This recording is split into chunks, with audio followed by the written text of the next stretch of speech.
चलो करो शुरू जी अस्सलाम वालेकुम। अच्छा भाई, पेज नंबर 224 निकाल लें। पेज नंबर 224, पेज नंबर 224 निकाल लें। भाई अब मजा आ रहा है आपको?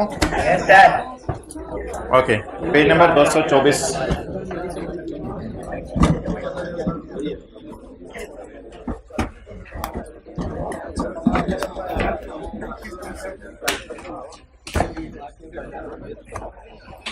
वैसे पास पेपर का क्वेश्चन 7 कितने लोगों ने ट्राई कर लिया था घर में? जी भाई, उन दूसरी क्लासेस से हाथ नहीं खड़े हो रहे। अच्छा ओके।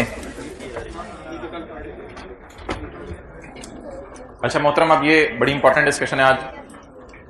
कोर्ट केसेस दो किस्म के हो सकते हैं। कोर्ट केसेस दो किस्म के हो सकते हैं। एक हमारे खिलाफ और एक हम किसी के खिलाफ। हमारे हक में तो किसी ने केस नहीं करना ना। एक हमारे खिलाफ केस हो सकता है, एक हम किसी के खिलाफ केस कर सकते हैं। तो पहले मैं डिस्कशन करने लगा हूं जो केसेस, जो हजरात कल नहीं आए थे, इतनी परेशानी वाली बात नहीं है। आज जो बातें हैं उनको समझे, आसान होंगी। लायबिलिटी साइड, हमारे खिलाफ केस हुआ तो अब हम लाइबल फील करेंगे या इंटाइटल्ड फील करेंगे? लाइबल फील करेंगे। हमारे खिलाफ केस हुआ। अच्छा जी, हमारे खिलाफ अगर केस हुआ है तो क्या हमारे ऊपर ऑब्लिगेशन हुई होगी ड्यू टू पास्ट इवेंट? मिसाल के तौर पे हमारी फैक्ट्री के अंदर आग लग गई। अब अगर हमारी फैक्ट्री के अंदर आग लग गई तो व्हाट इज पास्ट इवेंट? आग लगना। आग नहीं, आग लगना। आग हो और लगे ना तो भी खैर है। अच्छा, व्हाट इज पास्ट इवेंट? आग लगना। What is obligation? I am feeling my self liable towards employees जो कि इसकी वजह से इंजर हुए हैं, तो आई एम ऑब्लाइज्ड।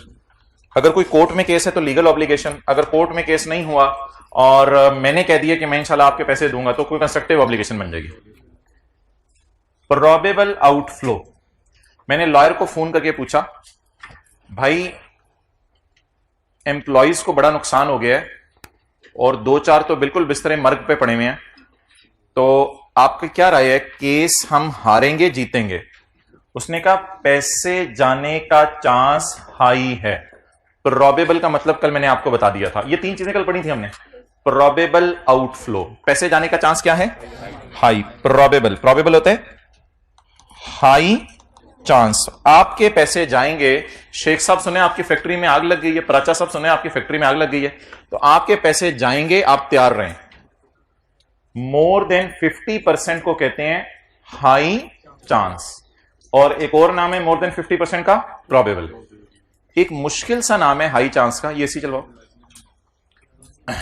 एक मुश्किल सा चांस नाम है हाई चांस का, मोर लाइकली देन नॉट। इसका जरा मतलब बताएं, मोर लाइकली देन नॉट।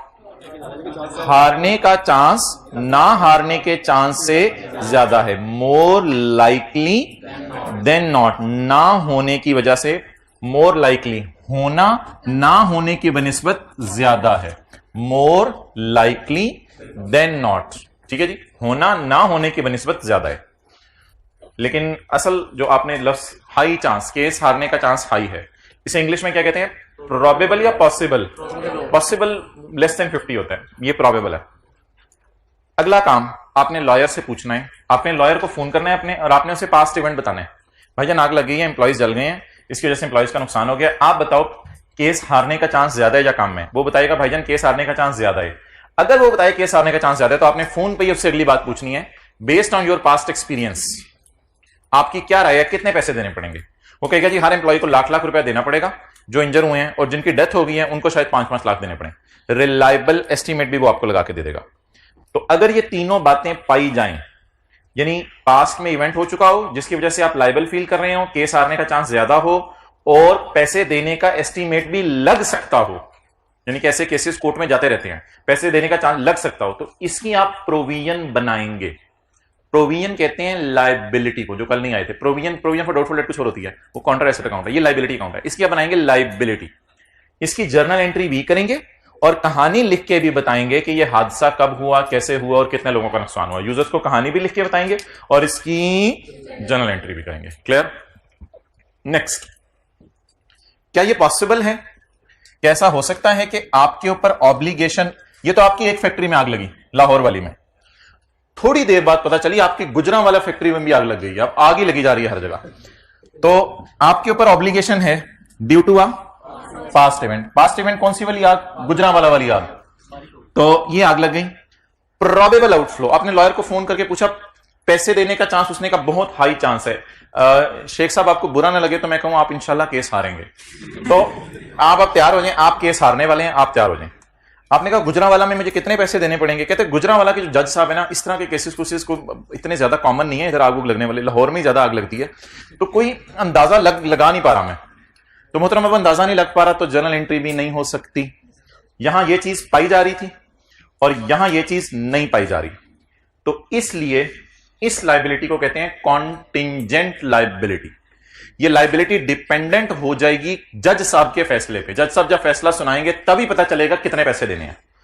इस लायबिलिटी को हम बुक इसलिए नहीं कर सकते, इसकी जर्नल एंट्री इसलिए नहीं कर सकते क्योंकि इसकी अमाउंट का पता, लेकिन इसको डिस्क्लोज करके आएंगे as a contingent liability. User को सिर्फ कहानी लिख के सुना देंगे ये हुआ है हमारे साथ और कुछ और भी हो सकता है, पैसे पूसे भी देने पड़ सकते हैं, बस तुम दुआओं में लग जाओ, अल्लाह करे बचत हो जाए। एंड लास्ट थर्ड, ऐसा भी हो सकता है कि आप लॉयर को फोन करें और वो प्रोबेबल की बजाय पॉसिबल की तरफ चला जाए। प्रोबेबल की बजाय पॉसिबल, इस तरह ये ना सोचिएगा इधर प्रेजेंट है इधर पॉसिबल है, इस तरह भी सोच सकते हैं। बहरहाल मैं इसको इससे लिंक करूंगा। वो प्रोबेबल की बजाय क्या कह दे? Possible obligation. आपने लॉयर को फोन किया, लॉयर को कहा यार सॉरी आपको दिन में तीसरी दफा फोन कर रहे हैं, वो जो पत्तों की है ना उस फैक्ट्री में भी आग लग गई है। हाँ दो की तुम अगे लगाए जा रहे हो, मैंने बुला लो। लॉयर ने कहा रुको मैं आ रहा हूं। अब लॉयर आ ही गया। लॉयर ने कहा अच्छा जी बताओ भाई पत्तों की में आग लग गई है? हाँ जी पत्तों की में आग लग गई है। कहता है मेरा नहीं ख्याल आप केस हारेंगे, कोई मसला नहीं, वो आग किसी और ने तीली फेंकी थी। कहते मेरा नहीं ख्याल, जो आपने सीसीटीवी जो वीडियो दिखाई है तो इंशाल्लाह आपका केस बड़ा स्ट्रांग है, आपने परेशान नहीं होना, वो तीली वाले को हम पकड़ के पता चलाएंगे। तो पॉसिबल ऑब्लिगेशन। पॉसिबल ऑब्लिगेशन का क्या मतलब है? 5 to 50% और प्रोबेबल मोर देन 50%। ये कोई हार्ड एंड फास्ट नहीं है 5 to 50 एग्जैक्ट 50, बस ऐसे एक जनरल बात है। स्टैंडर्ड ने ऐसे अल्फाज नहीं इस्तेमाल किए 5 to 50%, लेकिन इसको अंग्रेजी में कहेंगे पॉसिबल को लो चांस। क्या कहेंगे? Low chance. लॉयर कहेगा there is a low chance, बड़ा लो चांस है इस ऑब्लिगेशन का। और आपने कहा फिर ये पता कब चलेगा? कहते हैं it will be confirmed by a future event. ये जज के फैसले के बाद ही पता चलेगा। आपने कहा जज कंट्रोल में है हमारे, कहते not in the control of the entity. जज हमारे कंट्रोल में नहीं, वो नहीं हम करा सकते। कहते जज नहीं हम करा सकते, not in the control of entity. कौन फैसला करने वाला है वो पता नहीं कौन है जिसकी बुनियाद पे फैसले हो रहे हैं, वो अभी तक पता ही नहीं चल रहा कौन फैसला। अच्छा तो not in the control of entity, कम से कम वो हमारे कब्जे में नहीं है बंदा। तो फ्यूचर इवेंट यहां क्या होना है? पास्ट नहीं पूछ रहा, फ्यूचर इवेंट, जज का डिसीजन वो फ्यूचर इवेंट है। और फ्यूचर इवेंट हमारे कंट्रोल में है या नहीं है? ये पॉसिबल चीज क्या पॉसिबल भी है या नहीं कौन बताएगा? वक्त बताएगा। और आपको पता है वक्त सब पे आ जाता है, बैठे बैठे आप तो होंगे सितंबर आ जाने और ये कम सितंबर आपको कैलेंडर में नजर आना है। ओके गुजर साहब ठीक है, आगे चलें। अब तो लॉयर भी आ गया हुआ है, अब तो कोई मसला ही नहीं। अब थोड़ी देर में एक और फोन आ गया कि भाईजान वो जो सरगोदा वाली फैक्ट्री थी उसमें भी आग लग गई है। अब ऐसी सूरत में अब लॉयर ने कहा भाईजान आउटफ्लो इज प्रोबेबल, नहीं, आउटफ्लो इज पॉसिबल, नहीं, आउटफ्लो इज, और कहता है छोड़े जी सरगोदा में तो जज ही नहीं आता, वो 10 दिन तो जज ही छुट्टी पे रहता है, लोग बेचारे उधर रुल रहे होते हैं, कहां आपके खिलाफ केस होना है और किसने जो है आपके खिलाफ केस करना है। मैं तो केस ही नहीं होना, एम्प्लॉइज बेचारे गए तो अल्लाह को प्यारे हो गए, बस ठीक है अल्लाह को प्यारे होने थे वो। अब उनको कह दीजिएगा घर वालों को मरने का वक्त आया हुआ था, बस इस किस्म की बातें बूतें करके उधर जाके देखें 2-3 चढ़ा दीजिएगा, अब उधर से आपकी बात खत्म हो जाएगी। पैसे पूसे 1 लाख 2 लाख 3 लाख मरने वालों को नहीं देने पड़ेंगे। तो लॉयर ऐसा भी कह सकता है कि कोई मसला नहीं, फटे फुटे कर लो, कुछ नहीं होता इंशाल्लाह, आउटफ्लो इज रिमोट, पैसे देने का चांस कोई नहीं है। कम तो ना कहें, कम तो चांस इसको कह सकते हैं, नो चांस कहें, ये नो चांस है। लेस देन 5% का मतलब होता है नो चांस या very very very low chance. अच्छा इस सूरत में क्या करना है? जर्नल एंट्री करनी है। इन दोनों सूरतों में क्या करने, जर्नल एंट्री नहीं करनी, डिस्क्लोज करने। और इस सूरत में क्या करने, इस सूरत में आपने कुछ भी नहीं करना, do nothing. There is no need of booking liability and there is no need of disclosure as well. Users को बताने की जरूरत भी नहीं कि सरगोदा में आग लगी है, यूजर को बताने की जरूरत नहीं, कोई मसला ही नहीं, हल्का फुल्का पंगा पंगा कराते हैं, घर जाके नहीं बताते, तो बताने की जरूरत भी नहीं कि क्या हुआ है, कुछ नहीं हुआ, ठीक है। तो do nothing when outflow is remote. Okay, अब ये चार लफ्ज जरा याद कर लें। Present obligation, probable outflow, reliable estimate. ये ऐसे ही नहीं सोच के, प्रेजेंट ऑब्लिगेशन, आप लायबल फील करें अपने आप को एम्प्लॉयज की तरफ। लॉयर ने क्या पैसे देने का चांस हाई है और अंदाजा भी पैसों का लगा दिया है।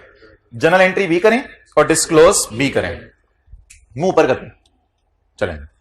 नेक्स्ट, केस हारने का चांस हाई है, प्रोबेबल आउटफ्लो है और एम्प्लॉयज की तरफ अपने आप को लायबल फील करें हैं, लेकिन पैसों का अंदाजा नहीं लग रहा। केस हारने का चांस लो है। कब पता चलेगा हमने केस हारा या जीता? फ्यूचर में पता चलेगा, फ्यूचर हमारे कंट्रोल में नहीं है, इसलिए कोई जर्नल एंट्री करने की जरूरत नहीं है, सिर्फ क्या करते हैं, डिस्क्लोज करते हैं। इन द लास्ट कोई चांस नहीं है केस हारने का, ऐसी सूरत में क्या करना है, डू नथिंग। लेकिन यहां ना जरा अच्छा लफ्ज लिखें, नॉट बी प्रोवाइडेड फॉर या not be accounted for. Not be accounted for, accounted for का क्या मतलब होता है, journal entry. Not be accounted for यानी जर्नल एंट्री नहीं होगी। And will not be disclosed, paper में ना ये लफ्ज लिख के आइएगा। अगर कभी ये वाला सिनेरियो आ गया ना तो पेपर में लिख के आइएगा, याद कर लें, it will not be accounted for and it will not be disclosed. ना ये अकाउंट फॉर होगा ना ये डिस्क्लोज होगा। ओके, अब आप पलटें रुख। हमने हाथों में चूड़ियां नहीं पहनी हुई, हम भी किसी के खिलाफ केस कर सकते हैं। आप कौन सी साइड आ गई, asset side. Not be counted for and will not be disclosed. अस्सलाम वालेकुम भाई, खैरियत से हो? काफी देर से चुप बैठे हो। सब मेर की क्लास है भाई, बोलो यार, माइक आपके पास लगता है अब नहीं है। बोलो बोलो बोलो भाई, अस्सलाम वालेकुम तो कर दो।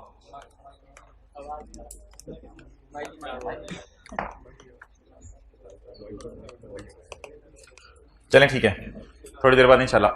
अच्छा, एसेट साइड हमने केस कर दिया, बोले बोले बोले बोले, हमने केस कर दिया, हमने केस कर दिया किसी के खिलाफ, हमने केस कर दिया।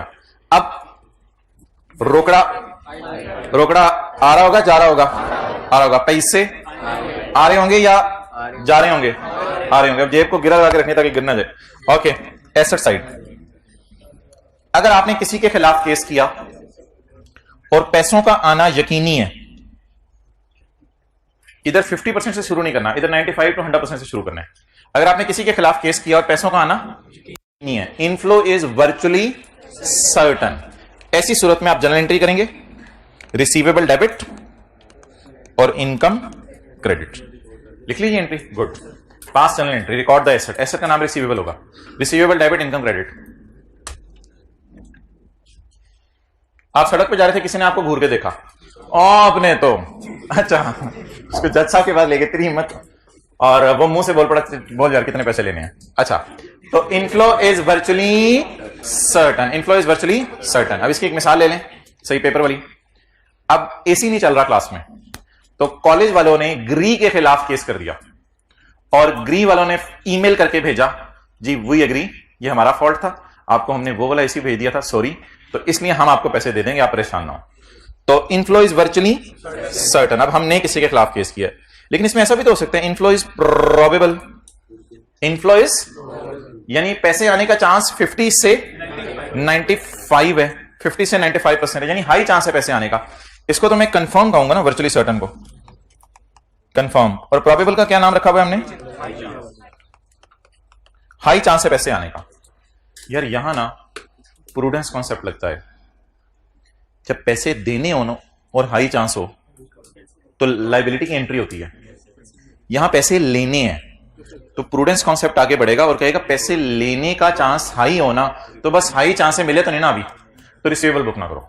ये थोड़ा सा ना अब समझ रहे हैं आपने। उधर प्रोबेबल पे हमने एंट्री मार दी थी, उधर प्रोबेबल पे हमने, अच्छा इधर प्रोबेबल से भी इधर भी एक डब्बा बन सकता था, वर्चुअली सर्टन, लेकिन वो डब्बा हमने बनाया नहीं था, कोई मसला नहीं। पैसे देने का चांस कंफर्म है या पैसे देने का चांस हाई है, दोनों सूरतों में लायबिलिटी करनी बनती है। लेकिन अगर पैसे देने का चांस लो है और पैसे देने का नो चांस है तो इधर डिस्क्लोज करेंगे, इधर ना जर्नल एंट्री करेंगे ना डिस्क्लोज करेंगे। ठीक है, तो पहले पुराना वाला जरा रिवाइज कर लें। General entry plus disclosure, only disclosure, no general entry no disclosure. लेकिन एसेट में जरा रूल बदलेंगे। एसेट में एक नई कैटेगरी आई है जो उधर नहीं हमने पढ़ी थी। कंफर्म है कि पैसे आ जाएंगे तो इसको क्या कहेंगे, जनरल एंट्री करनी है इसकी, रिसीवेबल डेबिट इनकम क्रेडिट। और जब पैसे आ जाएंगे कैश डेबिट रिसीवेबल क्रेडिट।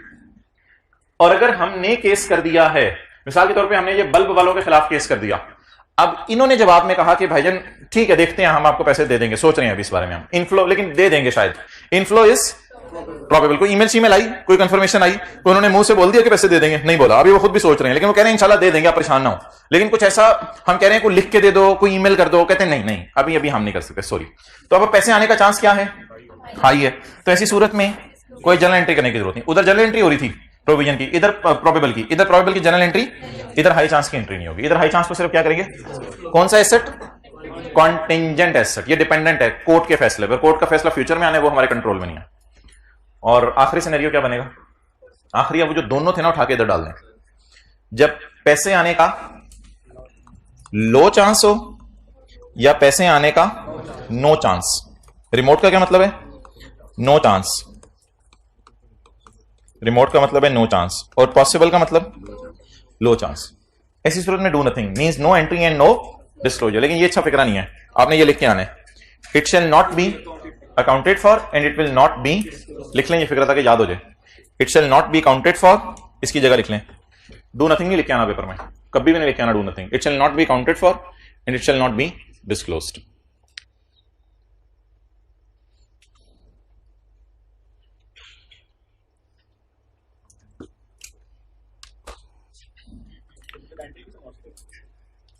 वो सवाल में दी होगी, मैं करते हैं सवाल। अच्छा मुझे ये बताएं कि इसकी तो एंट्री मैंने आपको बताई नहीं, प्रोविजन की कल बता दी थी, क्या एंट्री बताई थी, एक्सपेंस डेबिट और प्रोविजन क्रेडिट। जो जिनका आज पहला दिन है, कल नहीं आए थे, प्रोविजन की जगह भी सिर्फ पेबल लिख लें, शक नहीं समझ आ रहा था। उधर रिसीवेबल डेबिट इनकम क्रेडिट, इधर एक्सपेंस डेबिट और पेबल क्रेडिट। हाँ जी, इसको पेबल्स को बैलेंस शीट के फेस पे अलग से शो करेंगे, लेकिन इसे कहते हैं प्रोविजन है। एसेट की कॉस्ट में कौन सी प्रोविजन डाली जाएगी, वो जो डिसमेंटलिंग की होगी। ये डिसमेंटलिंग की नहीं है, ये तो किसी को इंजर्ड बंदे को पैसे देने हैं। अच्छा ये थोड़ी सी तफसील है कि वर्चुअली सर्टन क्या होता है, ये जरा देख लें वर्चुअली सर्टन क्या होता है। कई दफा ऐसा होता है कि आपका कोई नुकसान हो जाता है तो आप इंश्योरेंस कंपनी से पैसे मांग लेते हैं। इंश्योरेंस कंपनी ने तो पैसे जरूर देने हैं, उसने तो वायदा किया हुआ आपसे नुकसान आपको भर के देगा, इंश्योरेंस कंपनी एग्री टू पे। अगर कभी लाइन पेपर में ऐसी लाइन आ जाए तो इसका क्या मतलब है, हमें शक होना चाहिए, यकीन होना चाहिए। Company reach an agreement with the insurance company to receive amount, तो भी हमें यकीन होना चाहिए कि पैसे मिल जाएंगे। आवर सप्लायर एसी वाला agree to pay us damages, तो भी क्या होना चाहिए, virtually certain. Court decided in our favour, एक और court decided in our favour, court ने हमारे हक में फैसला सुना दिया। अब बता दें पैसे मिलना कंफर्म है या शक होगा, court decided in our favour confirm है, पैसे मिलना, जज साहब ने फैसला सुना दिया हमारे हक में। अब जरा गौर से सुनिएगा, हम हायर वालों के खिलाफ केस कर दें तो एंट्री सिर्फ एक सूरत में करनी है, या हायर वाले मान जाएं, या इंश्योरेंस वाले पैसे देने को तैयार हो जाएं, या जज हमारे हक में फैसला सुना दे। इन तीनों बातों का मतलब होगा पैसे मिलना यकीनी है। और अगर किसी ने उम्मीद दिला दिया सिर्फ, तो वो फिर नहीं होगा।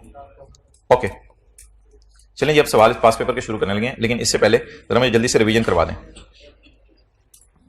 अगर हमारे खिलाफ केस हो तो तीन बातें पूरी होने पर जनरल एंट्री होगी। पास्ट इवेंट है ड्यू टू प्रेजेंट लीगल और कंस्ट्रक्टिव ऑब्लिगेशन, केस हारने का चांस हाई है और पैसों का अंदाजा लग सकता है, तो एंट्री भी कर दें, डिस्क्लोज भी कर दें। लेकिन अगर पैसों का अंदाजा नहीं लग सकता तो डिस्क्लोज कर दें। लेकिन अगर केस हारने का चांस ही अभी लो है तो भी एंट्री करने की जरूरत नहीं। 40% चांस है कि हम केस हारेंगे, फिर शायद ना ही हारे, तो भी सिर्फ क्या कर दें, जनरल एंट्री करने की जरूरत नहीं। एंड इन द एंड अगर केस हारने का चांस ही कोई नहीं तो कुछ भी ना करें। और अगर पैसे मिलने हैं और मिलना कंफर्म हो गया है, इन ये दो तीन मिसालें मैंने दी हैं, तो फिर जनरल एंट्री कर लें।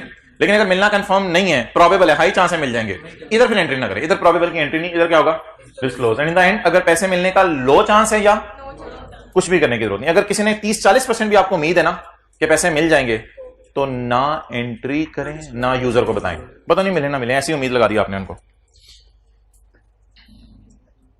जल्दी पढ़ लें, मुझे बता दें कितनी अमाउंट डिस्क्लोज करनी है, कितनी अमाउंट की जर्नल एंट्री करनी है और कितनी अमाउंट इग्नोर करनी है। 1 से 2 मिनट में रीडिंग दे दें इसे।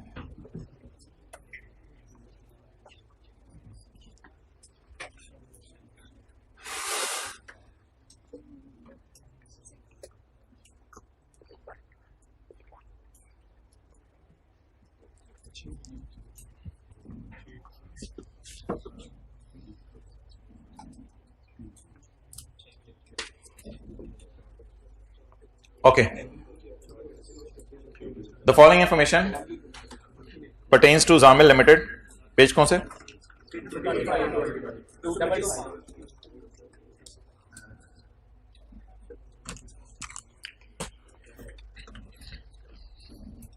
The following information pertains to Zamil Limited for the year ended 31 दिसंबर 2014.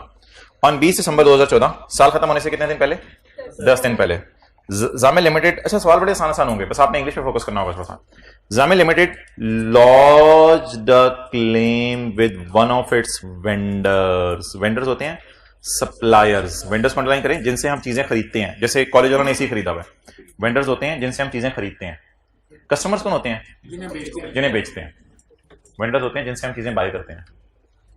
तो मिसाल के तौर पे होंडा एटलस कार जहन में ले आए और जनरल टायर जहन में ले आए, तो the following information pertains to Honda cars for the year ended 31 December 14। Honda cars ने आपको ये डेटा दिया। On 20 December Honda car launched the claim of 10 million with one of its vendors. General tyre के खिलाफ जो है वो case कर दिया for supply of inferior quality goods. घटिया किस्म के टायर तुमने हमें ही देने होते हैं, हम ही मिले हैं तुम्हें। अच्छा, 1 फरवरी 15 ना साल के बाद है, लेकिन एक स्टैंडर्ड हमने पढ़ना है IS 10, वो इंशाल्लाह 2-3 दिन में हम शुरू कर देंगे। उसमें मैं आपको पढ़ाऊंगा कि अगर साल के बाद भी कोई चीज हो गई तो हमारी फाइनेंशियल स्टेटमेंट हमारे हाथ में है, इसलिए परेशान होने की जरूरत नहीं, इसको बस पढ़ते रहें 1 फरवरी को इग्नोर करके। ऑन फला तारीख the vendor agreed to adjust 6 million. उसने मुंह से बोल दिया यार 6 मिलियन मैं देता हूं, मैं मेरी गलती है। अच्छा, हमने मुंह खोल के मांगा कितना था? जैसे हमें कोई घूरी मारे, निकाल 100 रुपया, आप उसे निकाल 100 रुपया, तो मुंह खोल के आपने फौरन 100 रुपया मांग लिया, आगे मुकमुका होता है 50-60 रुपए पे हो जाए आपका। तो हम आप बता दें हमारे खिलाफ केस हो रहा है या हम किसी के खिलाफ केस? जब हमने किसी के खिलाफ केस किया तो हमने ये क्लेम मांगा या देना है? हमने क्लेम कितना किया? उसमें से 6 के साथ लफ्ज क्या लिखा हुआ है? एग्रीड। अब ऊपर वाला सिनेरियो डबल लगाना है, एसेट वाला और लायबिलिटी वाला सोच ले, ऊपर वाला लगेगा जी। अब ये क्या होगा? Virtually certain to be received, मिलना इसका वर्चुअली सर्टन है। अगेंस्ट फ्यूचर परचेज ऑफ जेडल, वो कह रहे हैं मैं पैसे नहीं दूंगा, फ्यूचर में जो मेरे से टायर खरीदने आओगे ना तो उन टायरों में तो मैं 6 मिलियन छोड़ दूंगा, वो तो कोई मसला नहीं। अब कॉलेज वालों ने आपके को पैसे देने हैं, अगले महीने की फीस से एडजस्ट कर दें, तो इस तरह की चीज हो रही है, तो बेनिफिट तो मिल ही गया ना।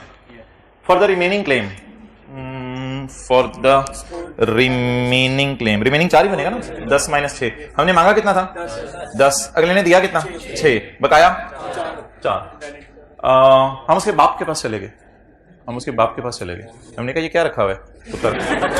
तो against future purchase for the remaining claim, sorry अगर किसी को बुरा लगे, मैंने जानबूझ के बोला है, फॉर द रिमेनिंग क्लेम, बकाया क्लेम कितना है? 4 million. ZL took up the matter with the vendor। बाप यूके बैठा हुआ था, यूके पहुंच गया in UK, and it is high chance, ये 70% वो नहीं है केस हारने जीतने वाला, ये 70% of amount, and it is high chance that 70% of the 4 million would be recovered. इस नतीजे पे पहुंचे थे आप लोग। It is high chance that 70% of remaining 2.8, इसका मिलना क्या है? एग्रीड या प्रोबेबल? अगले बाप ने उम्मीद दिलाई है, अभी बाप ने मुंह से ये नहीं बोला आई एग्री टू पे। अच्छा, बाकी कितना रह गया? 30%, 1.2। ये बेटे से मिलेगा, बाप से मिलेगा या झंडी होगी हमें? झंडी होगी, ये किसी से नहीं मिलेगा। ठीक है, अब जरा कुछ अंग्रेजी बनाने की कोशिश करते हैं। अंग्रेजी बनाने की कोशिश, अंग्रेजी यहीं से बना लेते हैं। As the vendor agreed to adjust, teacher कहते थे ना बचपन में, बेटा सवाल से जवाब उठाया करो। तो the vendor agreed, social studies वाले टीचर कहते, the vendor agreed to adjust ₹6 million against the future purchase. Therefore, अब आगे आपको पता है आप अपनी साइंस मारते होते हैं, therefore this amount will be considered as virtually certain to be received, so there will be, journal entry लिखना बेहतर है या ₹6 will be recorded as receivable? ₹6 will be recorded as, या ₹6 विल बी अकाउंटेड फॉर? पहली बात ये होगी। अगला पैराग्राफ आप शुरू करेंगे। नहीं, वो उससे सवाल से उठाएं। For the remaining amount we took up the matter with the vendors and it is probable that 2.8 million will be received, so a contingent asset will be disclosed in the ये जरा फिक्र मेरा पूरा सुनने दें। So contingent asset will be disclosed in P&L? No. In balance sheet? No. In cash flow? No. In statement of equity? No. So a contingent asset will be disclosed in the notes to the financial statements for the, आपको पता है बात बढ़ाना में आता है, in the notes to the financial statements for the year ended 31 December 14, सारे खामोश हो जाए, giving brief nature and description of event। अब मेरी सारी बात सुनिएगा। So a contingent asset will be disclosed in the notes to the financial statement, only disclose करने, जर्नल एंट्री नहीं करनी। थोड़ा सा आगे फिक्र एक बढ़ाने, गिविंग, अब डिस्क्लोजर में क्या डिस्क्लोज करें ये तो बता देना यार। Disclose giving brief description and giving nature and brief description of event and an estimate of financial effect, यानी कितने पैसे देने हैं इसका इफेक्ट भी बता दें। तो डिस्क्लोज क्या करना है ये इधर आके लिखें, इधर डिस्क्लोज में बताता हूं डिस्क्लोज क्या करना है। नेचर ऑफ इवेंट, क्या क्या डिस्क्लोज करने बोले? Nature of event and estimate of financial effect, कितने पैसे मिलने हैं, लेकिन ये अंग्रेजी भी लिखनी है। Giving brief nature of event and estimate of financial effect, ये क्या है? डिस्क्लोजर्स, ये डिस्क्लोजर्स हैं। Giving brief nature of event and estimate of financial effects.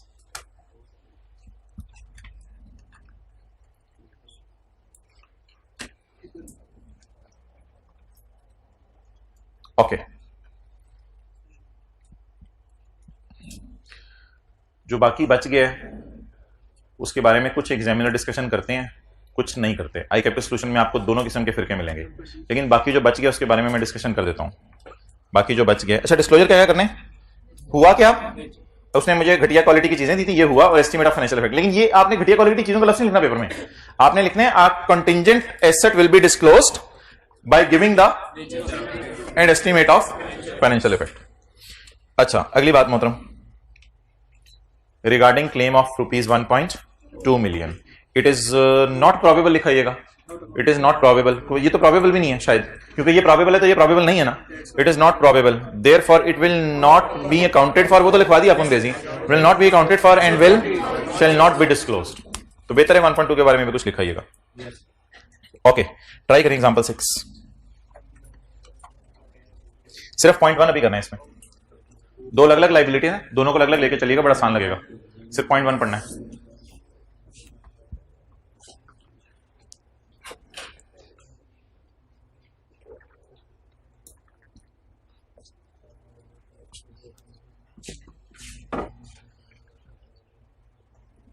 हमने केस किया, हमारे खिलाफ केस हुआ, हमारे खिलाफ केस हुआ। ये पास पेपर के सवाल ही हो रहे हैं साथ साथ सारे।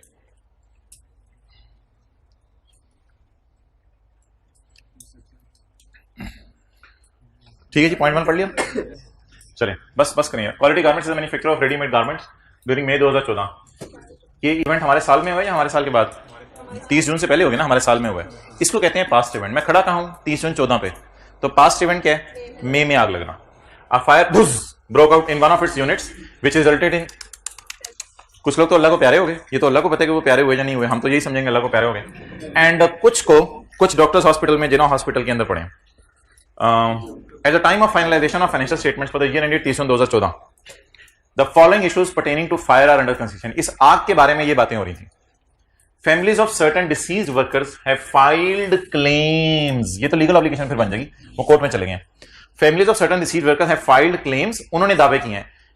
पिछली मिसाल में होंडा ने मांगा, इधर समझ लें हम होंडा हैं, तो होंडा की फैक्ट्री में आग लगी है। अब होंडा से मुलाजमीन के जो लीगल हेयर्स हैं, वो लवाहिकीन वरसा, वो मांग रहे हैं पैसे।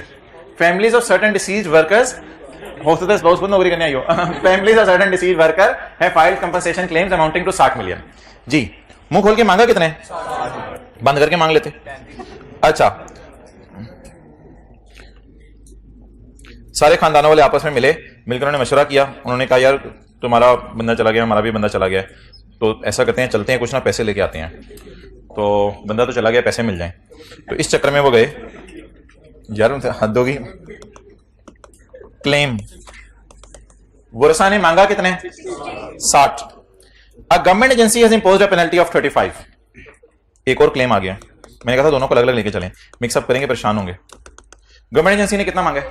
35। शहबाज शरीफ के बंदे आ गए, हमजा शहबाज तो अब नहीं आएगा, तो शहबाज शरीफ के बंदे आ गए। शहबाज शरीफ के बंदे ने कहा कि भाईजान जरा पैसे पूसे चाहिए।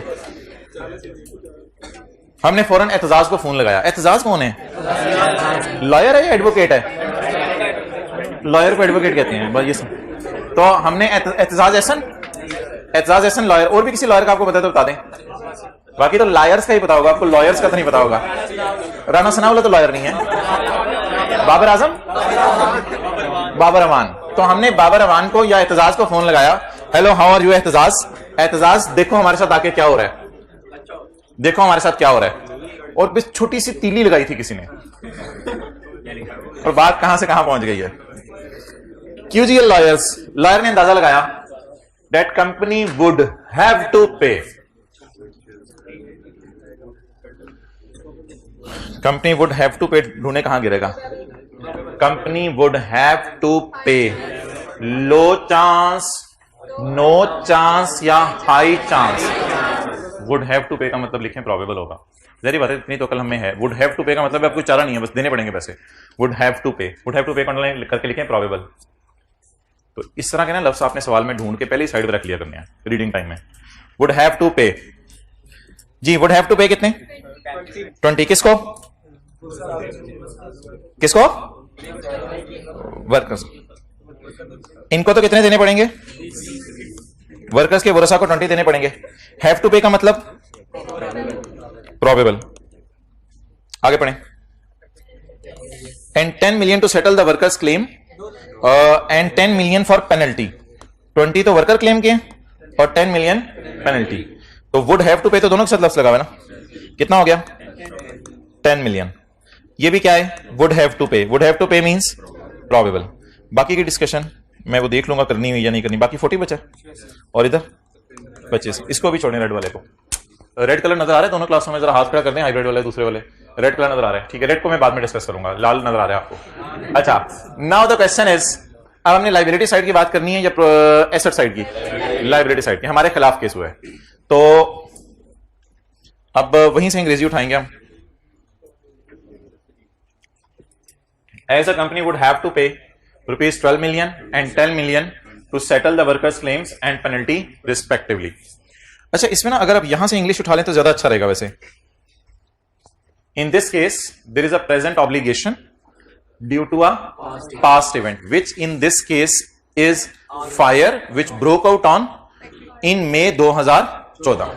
पहले ये फिक्र आ गया, जरा दोबारा साथ साथ बोलें। There is a present, sorry नहीं, अब देयर इज अ प्रेजेंट ना लिखें। देयर इज अ प्रेजेंट का मतलब होता है आपने पहले ही कंक्लूजन लिख दिया। पेपर में ना कभी भी कंक्लूजन ना लिखा करें। पेपर में जब शुरू में कंक्लूजन लिख देते हैं ना, तो एग्जामिनर को पता चल जाता है इसने शुरू से ही बोंगियां मार रहा है।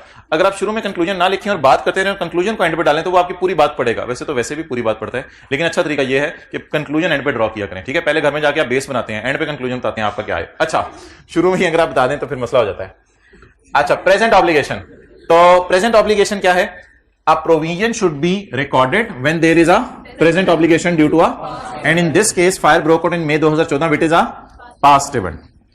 In this case as the, अब सवाल से इंग्लिश उठाएंगे, in this case as the lawyer anticipates, उसका ख्याल है that company would have to pay the amount of 10 and 20 to फला एंड फला respectively, therefore these amounts will be considered as probable to be paid, and in this case reliable estimate is the amount as suggested by lawyer, which is 20 and 10.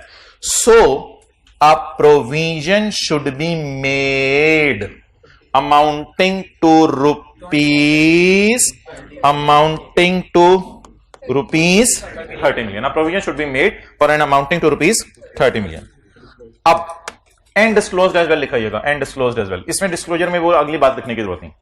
अच्छा, ये इस side को जरा मैं जरूर discuss करूंगा, बेहतर है डिस्कस कर आया करें। ये प्रोबेबल है या पॉसिबल है या रिमोट है? यार प्रोबेबल के बाद ना पॉसिबल डाला करिए, पॉसिबल डालिएगा, एकदम ना इधर से इधर जंप ना मारे कि जो अमाउंट लॉयर ने कह दी वो प्रोबेबल है, जो उसने नहीं कही वो रिमोट है। एकदम इधर ना जंप मारिएगा, जो अमाउंट लॉयर ने कह दी उसे प्रोबेबल ले लीजिएगा, और जो अमाउंट उसने नहीं की, पॉसिबिलिटी तो है ना। ऐसा हो सकता है कि जज साहब फ्यूचर में सारे पैसे देने को कह दें, या लॉयर की मानेंगे? जैसे जज ने लॉयर की कहां माननी है, तो जितना लॉयर ने कहा वो प्रोबेबल हो गया। बाकी को डायरेक्ट मैं रिमोट कह दूं, आपकी क्या राय है? बाकी को डायरेक्ट रिमोट कह दूं या बाकी को मैं पॉसिबल कह दूं? एक एग्जामिनर बड़ा अच्छा आया था, उसने इस तरह डिस्कशन की थी, वो पता नहीं चला गया अब, उसने इस तरह डिस्कशन की थी, if the remaining amount is possible then a contingent liability will be, however if the chance is remote it will not be accounted for, not be disclosed. एक एग्जामिनर एक दफा आया था, उसने इस तरह किया था, लेकिन मेरे ख्याल से कुछ ज्यादा साइंसदान आपको बनने की जरूरत नहीं है कि आप बस एक ही साइड पे इधर से इधर जंप कर जाइएगा पेपर में। तो आप बता दें बाकी अमाउंट के बारे में क्या लिख के आएंगे।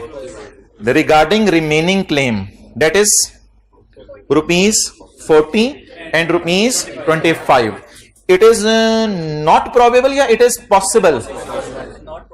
दोनों लफ्ज वैसे लोग यूज करते हैं, इनके लिए नॉट प्रोबेबल का भी लफ्ज यूज किया जा सकता है और पॉसिबल भी यूज किया जा सकता है। रिगार्डिंग ₹40 and ₹25, इट इज बोले इट इज नॉट प्रोबेबल, यानी it is possible that this amount may be required to be paid, which will be confirmed by future event, भी आप लिख के आ सकते हैं। Therefore, a contingent liability shall be giving the brief nature of event and estimate of financial effect. Giving the brief nature of event, estimate of financial effect. अच्छा, ये ना सोचिएगा फाइनेंशियल इफेक्ट यहां निकल ही नहीं सकता, नो रिलायबल एस्टिमेट, ये लफ्ज लिखाइएगा, कोई मसला नहीं। तो आप यूजर्स को नेचर बता दो और क्या बता दो, एस्टिमेट ऑफ फाइनेंशियल इफेक्ट। अच्छा, केस की नेचर बता के आनी है, ये लफ्ज लिख के आना है कि give brief nature of event? नहीं, नेचर नहीं बतानी केस की, ना केस की नेचर नहीं बतानी, आपने ये लफ्ज लिख के आना है, disclose to users the nature of event and estimate of. किसी दिन क्लास में मैं बताऊंगा नेचर लिख के कब आनी है, नेचर लिख के नहीं आनी, नेचर का लफ्ज लिख के आना है। ओके, वो किधर है एनुअल रिपोर्ट 2019? आपके लैपटॉप में, ठीक है जी मोहतरम, बहुत अच्छी बात की आपने मुझे कुछ ऐसी चीज बता दी है।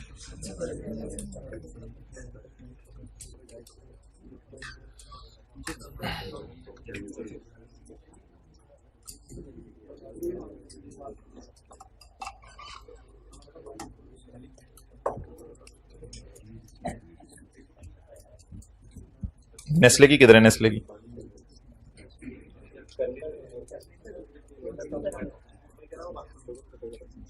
कितने लोग स्टॉक एक्सचेंज गए हैं कभी कोई फाइनेंशियल स्टेटमेंट्स लेने के लिए?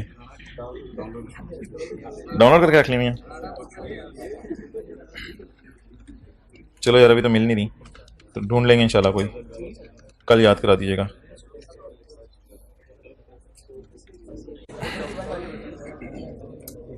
चलें छोड़ें। ओके, कीनिया वाली भी एक है वैसे, वो किधर है? ऊपर है किधर? ये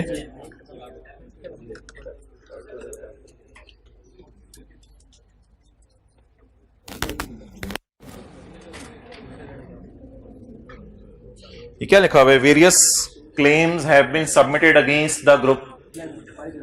ये डिस्क्लोजर है ना, ये नोट्स के अंदर आ रहे हैं, P&L में आ रहे हैं, बैलेंस शीट में आ रहे हैं, कैश फ्लो में आ रहे हैं, स्टेटमेंट ऑफ इक्विटी में आ रहे हैं, नोट्स में आ रहे हैं। और नोट नंबर कौन सा है? 30। Various claims have been submitted. ये कीनिया की कंपनी थी against the group in relation to different litigations. It is not practical to estimate the potential effect of these claims, but legal advice indicated it is not probable that a significant liability will arise. कहते कोई probable नहीं है, तो ये contingent liability है ना, फिर contingent liability है, तो इसकी nature भी directors believe that ultimate resolution of these legal proceedings would not have a material effect on the group's consolidated and separate financial statements. ठीक है, तो ये contingent liability है और कोई इतनी material amount नहीं है, इसलिए शायद उसने financial effect नहीं बताया, लेकिन नेचर में भी उसने, पाकिस्तान वाले वैसे नेचर बताते हैं, इसने तो नेचर में भी बस डिफरेंट लिटिगेशंस कर दिए, नेचर बताने में भी बड़ी कंजूसी की है। तो ये एक डिस्क्लोजर होता है जो कहां बनता है? ये डिस्क्लोजर बनाना है या ये लफ्ज लिख के आना है कि नेचर ऑफ इवेंट और एस्टिमेट ऑफ फाइनेंशियल इफेक्ट बनाए? ये लफ्ज लिख के आना है। ओके जिथे क्या मतलब, ये बहुत से बच्चे आज बैठे हुए, ऐसे ना करें, इस तरह की बातें ना किया करें। अच्छा जी आगे पढ़ें जी। यार ये अगर आप 6 का पॉइंट 2 कर देना तो एज्यूम करें मैं आपके कंधे पे थपकी दे रहा हूं, अखीर हो जाएगा आप 6 का पॉइंट 2 कर दें।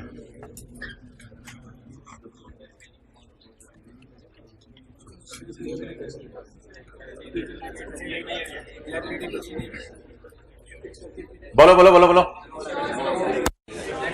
भाई, ये कल वाली क्लास है, ये कल वाली क्लास है। To maintain the goodwill of the company, company ने सोचा मेरी गुडविल बदनाम हो रही है, मेरा नाम बदनाम हो रहा है, नाम ही ना रहा तो फिर क्या रहा, तो इस नाम को बचाने के लिए the board of director have communicated, board of director अभी तो सोच रहे हैं कि रिश्ता भेजना है, board of directors is considering additional payments to the families of, हम उन्हें कह रहे हैं पहले पहली वाली पेमेंट कर दो तुसी। अच्छा तो बोर्ड ऑफ डायरेक्टर सोच रहे हैं इंशाल्लाह कुछ और पैसे भी इनको दे देंगे, हमने सोचा हुआ है, एक दफा जरा जज साहब का फैसला फुसला आ लेने दो, फिर देखते हैं हमें कितने पैसे ठुकते हैं, उसके मुताबिक हम डिसाइड कर लेंगे, शायद 25 मिलियन हम सोच रहे हैं और भी दे दें। सोचें रिवर्स हो सकती हैं, जब तक अम्मी अब्बू को बताई ना जाए, सोचें रिवर्स हो सकती हैं। ठीक है, अब आप सोच रहे हैं कि मैंने घर जाने की, रिवर्स हो सकती है, थोड़े से टीचर फजाइल सुनाएंगे, सोचें तो रिवर्स हो सकती है ना। ओके तो ये इंटेंशंस आर नॉट ऑब्लिगेशंस, यही कल लिखवाया था जी, दानिश भी आगे तो जबरदस्त हो गया। Intentions are not unless communicated. लेकिन यार इसकी इंग्लिश कैसे लिखनी है आपने, ये मैंने कल पढ़वाई थी आपको, इसकी इंग्लिश आपने ऐसे लिखनी है, नीदर प्रोविजन नॉट डिस्क्लोजर। ये जरा ज्यादा अच्छी इंग्लिश है, ये जो ट्रक वाली इंग्लिश थी उससे भी ज्यादा बेहतर लग रही है मुझे। नीदर प्रोविजन यानी कि एंट्री भी नहीं करनी, nor for additional compensation for families of the as the matter is still under and no formal announcement was. ये जो अंग्रेजी है ना, ये इसमें भी चल सकती है, ट्रक वाले में भी चल सकती है जो कल पढ़ा था, और कल एक और सिनेरियो भी पढ़ा था सेफ्टी इक्विपमेंट्स इंस्टॉल करने वाला, उसमें भी ये अंग्रेजी चल सकती है। तो ये 2-3 लाइनें जरा अकेले में बैठ के ना जहां लिखने में याद करूंगा, अकेले में बैठ के। जिस तरह वर्किंग 5 पे टाइम लगाते थे, घर वाली वर्किंग 5 अलग करते थे, होमवर्क वाली क्लास वाली वर्किंग 5 अलग करते थे, जिस तरह वर्किंग 1 खोल खोल के इन्वेस्टमेंट और एडजस्टमेंट डालते थे, अगर बच्चे ये वाली अंग्रेजियां घर में याद करके लिखने लग जाए तो बच्चों का लेवल देखें क्या होगा। लेकिन वो स्टैंडर्ड को लिफ्ट नहीं कराते, फिर आई कैप थोड़ा सा इनको आके छेड़ते हैं, कहते आ जा फिर। तो ये लिखेंगे अंग्रेजी, वर्किंग 5 लिखते थे, वर्किंग 2 लिखते थे, उतनी इंपॉर्टेंस दे देंगे इसे। चलिए कंसोलिडेशन में कितना टाइम देते थे, 2-2.5 घंटे, इसको 1.5 घंटा देते हैं, इस स्टैंडर्ड को 1.5 घंटा दे दें, याद कर करके चीजें लिख लें। ये जो मैंने चीजें आपको ये बताई हैं, ये अगर आप 2-3 सवालों में लिख लेंगे, ये रेपिटेटिव नेचर की चीजें हैं और बार बार रिपीट हो रही हैं, तो रिपीट होंगी तो ये अल्फाज आप लिखेंगे इंशाल्लाह यू विल फील कंफर्टेबल, और बार बार हमने बोलते रहने हैं ये अल्फाज। ओके अच्छा जी, ये IAS 37 जब बन रहा था ना, तो कुछ लोगों ने कहा कि हमें इस स्टैंडर्ड को ना जरा मिसालें देके समझा दो। मैं उस मैसेज की तरफ आने लगा जो कल आपको कराया था। IAS 37 जिस वक्त बन रहा था ना, तो उस वक्त लोगों ने कहा कि हमें कुछ मिसालें दे दो जिससे ये स्टैंडर्ड समझ आ जाए। अब जो हम आज मिसालें पढ़ने लगे हैं ना, वो मिसाल ना सिर्फ हम यहां बैठ के पढ़ रहे हैं, बल्कि सऊदी अरब में सुल्तान बिन नहयान भी इसको पढ़ा होगा, अगर उसने IAS 37 पढ़ने का दावा किया है। जर्मनी में बैठ के जॉन भी इसको पढ़ा होगा, इंग्लैंड में बैठ के जेनिफर भी इसको पढ़ी होगी। जो बंदा भी होगा वो सारे के जो भी होगा वो सारे के सारे इन एग्जांपल्स को पढ़े होंगे, क्योंकि ये इंटरनेशनल फाइनेंशियल रिपोर्टिंग स्टैंडर्ड है या लोकल फाइनेंशियल रिपोर्टिंग स्टैंडर्ड। अब आप इंटरनेशनल फील करें और स्टैंडर्ड खोलें और उसकी पहली मिसाल निकालें। आपको मैसेज कराया गया था कि स्टैंडर्ड का पार्ट बी लाना है, कुछ बच्चे A2 ले आए गलती से, सुबह पहुंचा था मैसेज, कोई मसला नहीं, कोई मसला नहीं, कोई मसला नहीं। अल्लाह का शुक्र है किताब में ये चीजें डाली हुई हैं ताकि बच्चों को मसला ना आए, कोई मसला नहीं, परेशानी ना हो, बस रिलैक्स किया करें, आ जाया करें बस जितनी दफा बुलाया जाए। पेज नंबर 242, किताब का पेज 242 निकाल लें। जो स्टैंडर्ड लाए हैं पार्ट बी, वो सबसे पहले उसको सर पे रखें, रखें रखें जल्दी। अच्छा, सर पे रखने के बाद आप इसमें ढूंढें, बिल्कुल एंड पे ना IS 37 होगा, इस तरह कर लें, इसकी बाइंडिंग अच्छी है, एंड पे IS 37 होगा, मिल गया। पार्ट बी बाहर लिखा होगा, पार्ट बी IFRS, खाला जी के स्टैंडर्ड नहीं। इसमें जिन्होंने कोई नया नया लिया हुआ है, 2021 का एडिशन लिया हुआ है, तो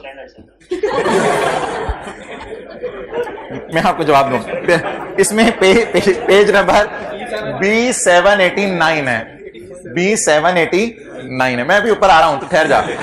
B789 जी, एक मिनट जी मोहतरम, बाइंडिंग अच्छी, ठीक है जी, ये आपके साथ मसला है। अच्छा, तो इसमें एग्जांपल 1 आ रही है वारंटीज की, ये खोल लें, हाईलाइटर है पास, बॉल पॉइंट है पास, बॉल पॉइंट से कोई लफ्ज नहीं लिखना तूने, अंडरलाइन कर ले, हाईलाइट कर ले, कोई लफ्ज लिखना हो तो किताब पे भी ये एग्जांपल्स दी हुई हैं, ठीक है। चलें जी, मैं तो किताब का पेज 242 नहीं खोलूंगा, मैं तो स्टैंडर्ड ही खोलने लगा हूं।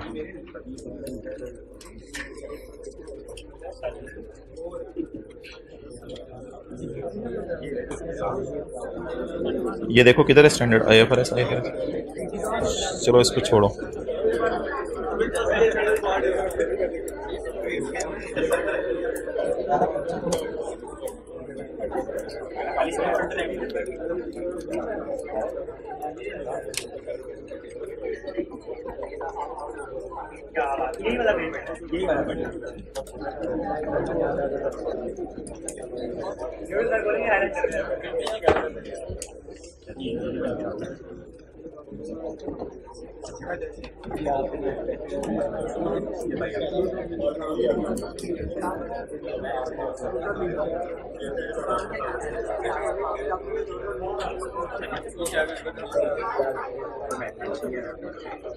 वारंटीज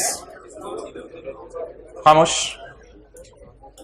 अ मैन्युफैक्चरर गिव वारंटीज, जैसे नोकिया वाले हैं, a manufacturer give warranties at the time of sale to purchasers of its products, या आपने हायर की कंपनी से जाके वॉशिंग मशीन खरीदी, उन्होंने आपको गारंटी दी। अच्छा, हमारी इस पर डिस्कशन होगी अलग से किसी क्लास में। एक वारंटी देते हैं मैन्युफैक्चरर, और कई दफा मैन्युफैक्चरर वारंटी नहीं देता, रिटेलर जो दुकानदार है जिसके पास आप जाते हैं वो वारंटी देता है।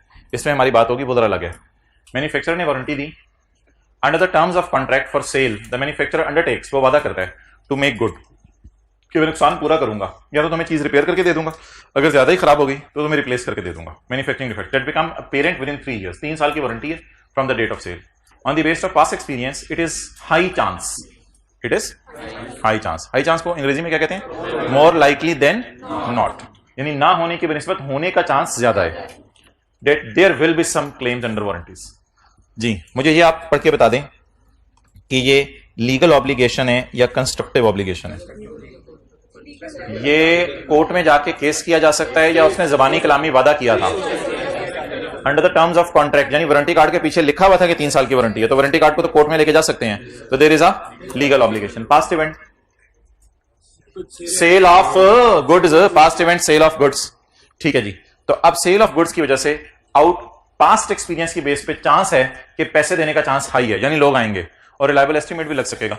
तो दुनिया के स्टैंडर्ड्स में इसका सोल्यूशन कुछ ऐसे लिखा हुआ है, the past event is the sale of product with a warranty which gives rise to legal obligation. अगर इस तरह का सवाल आ जाता है पेपर में, तो आप ये स्टैंडर्ड खोल के यहां से ये अंग्रेजी जवाब के तौर पे भी लिख सकते हैं, यानी जवाब भी दिए हुए हैं। अच्छा, अब मैं लेता हूं स्टैंडर्ड, पता नहीं पहले मैंने क्यों। प्रोबेबल, प्रोबेबल, लेकिन हम थोड़ा सा ज्यादा तफसील से जवाब दिया करेंगे, इसने कोई खास तफसील से जवाब नहीं दिया हुआ। Conclusion, a provision is recorded for the best estimate of cost of, best estimate का मतलब हमने रिलायबल एस्टीमेट पढ़ा था ना। A provision should be recorded for the reliable estimate of cost of making good under the warranty product sold before the end of, जो balance sheet date से पहले की आपने चीजें बेची हैं उनके ऊपर जो आपने वारंटी क्लेम करने हैं उनकी आप लायबिलिटी बुक कर लें। अच्छा मोहतरम, आप मुख्तलिफ जगहों पे जाते हैं, सुनते रहे बातें, आप मुख्तलिफ जगहों पे जाते हैं, गन डाल के आ जाते हैं। मैं ऑर्गेनाइजेशन की बात कर रहा हूं, ऑर्गेनाइजेशन की बात कर रहा हूं, ये नहीं कि कहीं रैपर फेंका हुआ है, कहीं कुछ फेंका हुआ है। आप मुख्तलिफ जगहों पे डाल के जाते हैं और गन डाल के आ जाते हैं। कभी जर्मनी में जा रहे हैं, कभी जो है वो आप हॉलैंड के अंदर जा रहे हैं, कभी जो है वो यूएसए में जा रहे हैं, कभी चाइना में जा रहे हैं, कभी बांग्लादेश में जा रहे हैं। अब जो मुख्तलिफ मुल्क है ना, वहां गन साफ करने के कोई रूल्स नहीं है। फर्ज करें वहां गन साफ करने के कोई सिक्योरिटी कैमरा में पकड़े भी जाए तो हुकूमत कुछ नहीं कहती। एक मुल्क ऐसा है जहां पे आप कई सालों से गन डाल रहे हैं,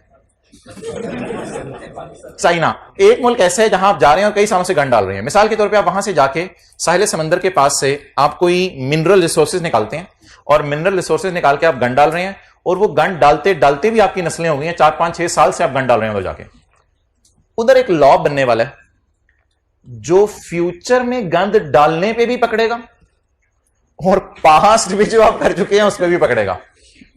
अब सवाल में मैंने ये ढूंढना है कि फ्यूचर के गंद के लिए तो मैं लायबल फील नहीं करूंगा, वो तो डालूंगा तो लायबल फील करूंगा। फ्यूचर की गंद की तो बात ही ना करें ना। आप अब आज खड़े होकर आप कहें यार मैंने अगले 10 साल बिजली का बिल पे करना है, तो फ्यूचर के बिजली के बिल के तो लायबल फील नहीं करते। बिजली के बिल का कौन सी लायबिलिटी किसकी होती है? पास में इस्तेमाल। तो अब मैं फ्यूचर के गंद की बात नहीं करने लगा, मैं कौन से गंद की बात करने लगा हूं? जो पास में आपने जगह जगह जाके डाला है उसकी मैं बात करने लगा हूं। अब एक लॉ बनने लगा है, उस लॉ का बनना मैं जरा सवाल में ढूंढूंगा कि किसी ने देख लिया नीचे से क्या लिखा हुआ है। उस लॉ का बनना मैं सवाल में ढूंढूंगा कि लॉ का बनना यकीनी है या गैर यकीनी। कल ये बात की थी आपसे, N entity in the oil industry causes गंद बट क्लीन्स अप ओनली। गंद डालते हैं लेकिन उठाते तब हैं जब कोई खड़ा हो पास। An entity in oil industry causes gand but cleans up only when required to do so under the law of a particular country in which it operates.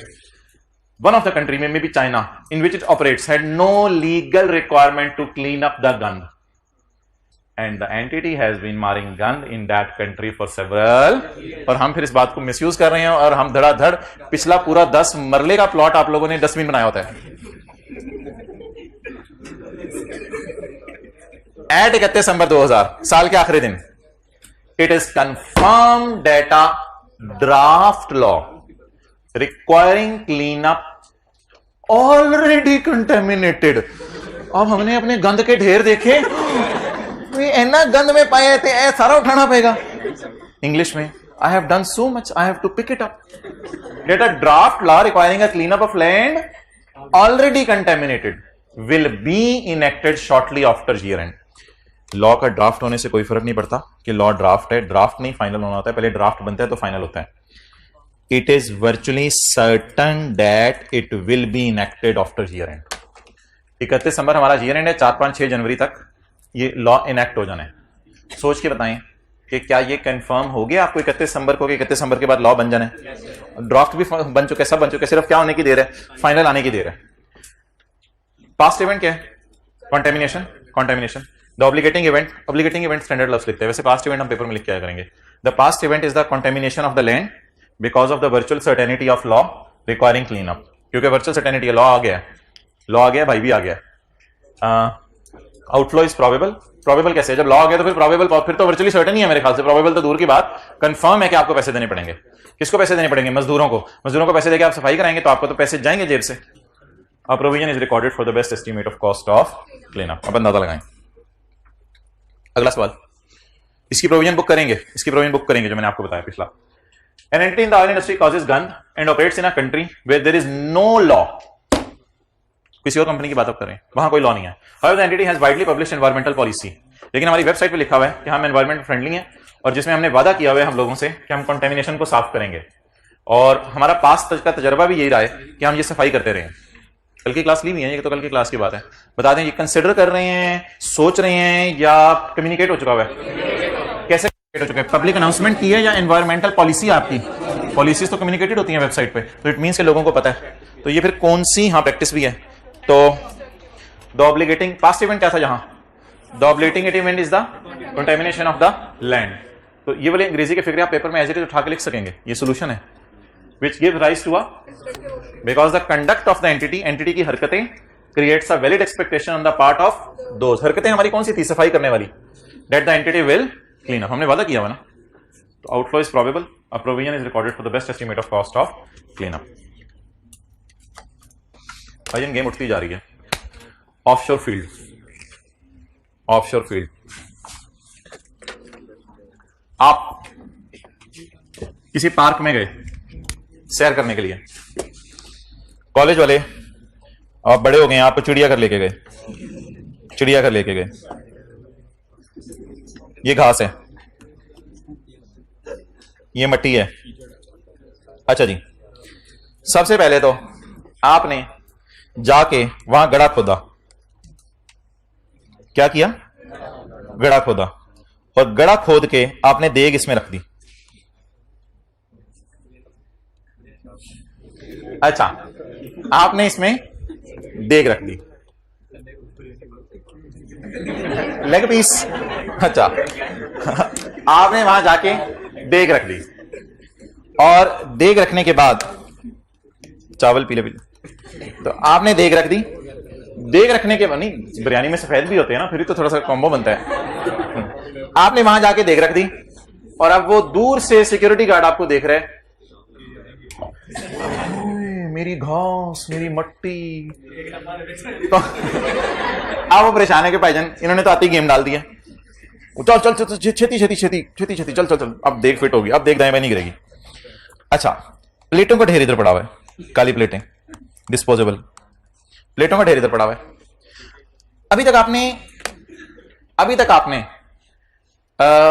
Biryani खाई नहीं, आप खेल कूद में लगे हुए हैं, आप खेल कूद में लगे हुए हैं, आप जो हैं वो खेल कूद में लगे हुए हैं, बबलू को मार रहा है। तो आप अभी खेल कूद में लगे हुए हैं, अभी आपने बिरयानी खाई नहीं।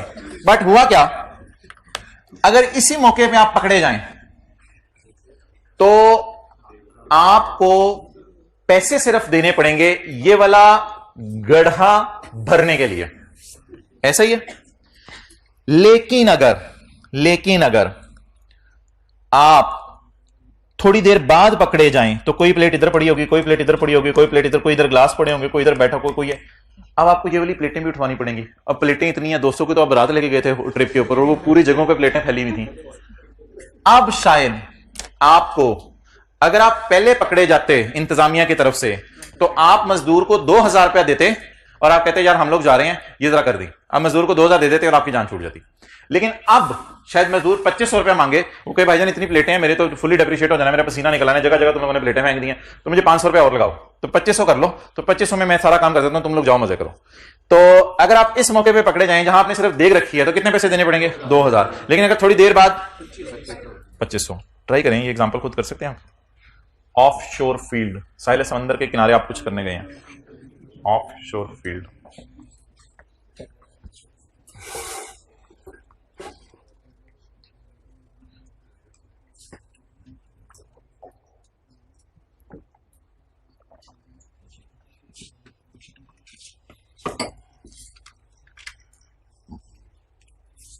इस दफा बादशाही मस्जिद ना जाइएगा, करीबी जुमा पढ़ लीजिएगा आज।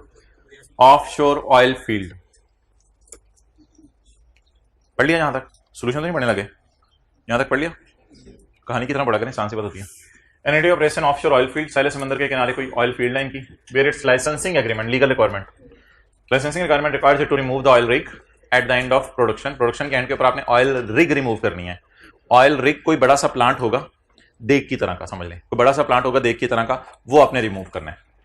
And restore the C bed, और जाहिर बात है वो जो घास वगैरह है ये एक ही चीज है, ऑयल रिग रिमूव करना and restore the C bed, देग उठाना और रीस्टोर द बेड, ग्रास लगाना, ये एक ही चीज है, दो चीजें नहीं है।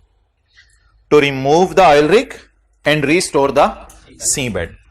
90% ऑफ हतमी कॉस्ट, उधर 2500 में से 2000 था, जैसे 2500 में से 2000, तो इधर क्या है 90% of eventual cost. Eventual means finally जो आपकी कॉस्ट होनी है, 90% ऑफ इवेंचुअल कॉस्ट। अगर इवेंचुअल कॉस्ट में मेरी टोटल कॉस्ट, अगर टोटल कॉस्ट है 1 करोड़ रुपया, तो 1 करोड़ में से 90 lakh, 90 lakh relate to removal of rig and restoration of damages caused by building it. ये देख तक की बात है, एक ही बात है।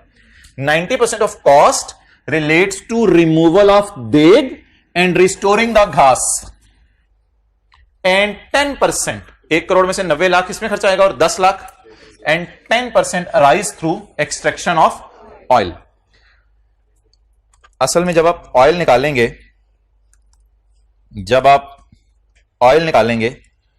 ये तो आपकी रिग होगी ना, रिग भी आपको निकालनी है, रिग निकाल के आपको ये सी बेड या जो भी है ये रिस्टोर भी करना है। लेकिन जब आप ऑयल निकालेंगे, अगर नहीं निकालेंगे तो ये हालात हैं, अगर आप ऑयल निकालना शुरू कर देंगे तो फिर दाएं बाएं भी ऑयल गिरने लग जाएगा, पता नहीं किस रंग का ऑयल है, तो दाएं बाएं भी ऑयल गिरने लग जाएगा जगह जगह जगह जगह जगह, ठीक है। तो इसकी भी कॉस्ट है, जैसे प्लेटों की कॉस्ट थी। ये कितनी कॉस्ट है? 10%। अच्छा मुझे ये बताएं, साल के एंड पर हमने रिग लगा दी हुई है लेकिन अभी ऑयल नहीं निकाला, ऑयल इंशाल्लाह निकालने की तैयारी है, बस इंशाल्लाह अगले साल ऑयल निकाल लेंगे। अगर आज मैं खड़ा होकर सोचूं तो what is past event? Rig लगाना, क्या ये पास्ट इवेंट है ऑयल निकालना? ये फ्यूचर में इंशाल्लाह निकालेंगे। तो जब तक पास्ट इवेंट ही नहीं हुआ उसकी लायबिलिटी नहीं होगी। तो जब तक मैंने देग का ढक्कन ओपन नहीं किया तो द पास्ट इवेंट इज देग को खुदाई करके रखना, और जब मैंने देग का ढक्कन ओपन करके बिरयानी डाल दी और प्लेटें भी हो गई तो फिर तो पास्ट इवेंट दो बन गए, देग का रखना भी पास्ट इवेंट और प्लेटों का जगह जगह फेंकना भी पास्ट इवेंट।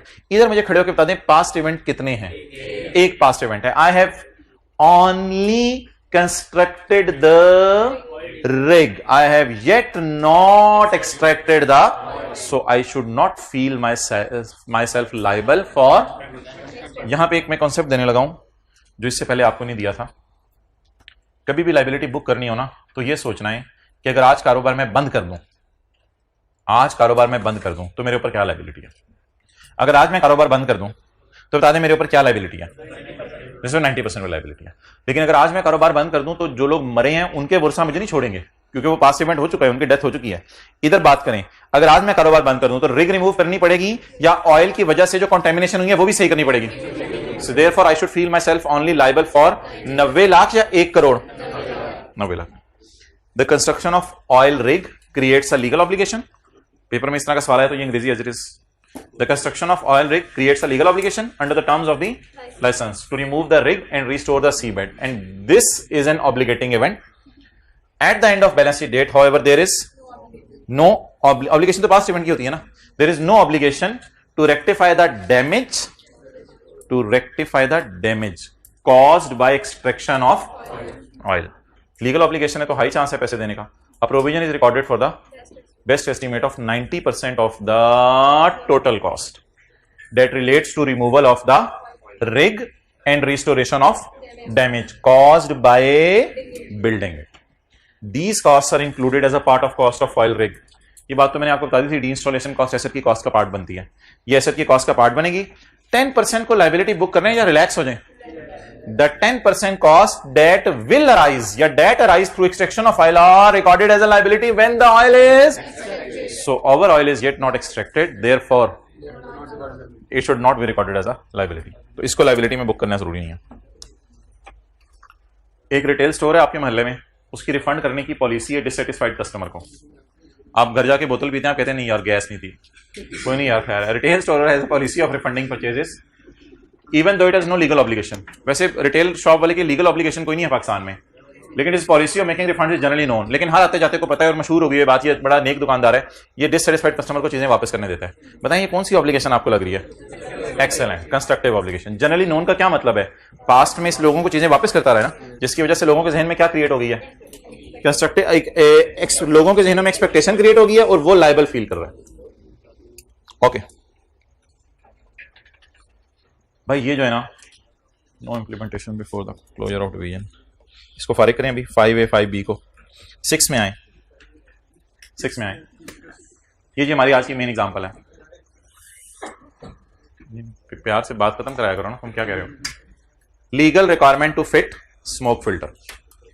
अनलकीली सवाल बनाने वाले ने क्वेश्चन और सॉल्यूशन को मिक्स किया। मैं क्वेश्चन को हाईलाइट कर रहा हूं, बल्कि अगर आप कहते हैं तो मैं येलो से हाईलाइट कर देता हूं, बाकी सारा सॉल्यूशन है। एक नया लॉ बनाए, कौन सी ऑब्लिगेशन भाईजान? एक नया लॉ बनाए, an entity is required to fit smoke filters. An entity is required to fit smoke filters. जैसे कुछ सिगरेट पीने वाले तुलसी खा लेते हैं तो वो स्मोक फिल्टर होता है। अच्छा, an entity is required to fit smoke filters. तो ऑर्गेनाइजेशन से स्मोक निकल रही है तो कुछ ऐसे फिल्टर लगा लो कि स्मोक ना निकले और इलाके वालों को नुकसान ना हो। टू इट्स फैक्टरीज बाय 30 जून 2001। शहबाज शरीफ ने कहा कि 30 जून 2001 तक सारी फैक्ट्रीज में स्मोक फिल्टर फिट हो जाने चाहिए। एंटिटी ढीट है, the entity has not fitted the filter. हमने कहा कल है शहबाज जानी, द एंटिटी हैज, बिला वजह नाम ना बिगाड़ा करें किसी के, the entity has not fitted the smoke filter. Entity ने स्मोक फिल्टर फिट नहीं किया, एंटिटी ने स्मोक फिल्टर फिट नहीं किए एट 31/2000। नहीं, ये हमारा अभी तो पिछले साल है, ये अभी तो 30/2001 आया ही नहीं। तो असल में नहीं पता हुआ क्या होगा, हो सकता है 1990 के अंदर या 1995 के अंदर उन्होंने कह दिया स्मोक फिल्टर फिट करो, और फिट करने का टाइम भी दिया होगा। जैसे हुकूमत कहती है कि सारे लोग सोलर पैनल लगाएं, आज कहेगी और 3-4 साल का लोगों को टाइम दे देगी, और कहेगी 3-4 साल के अंदर अंदर जिसने स्मोक फिल्टर ना लगाए तो उनको अब हम सजा दिया करेंगे।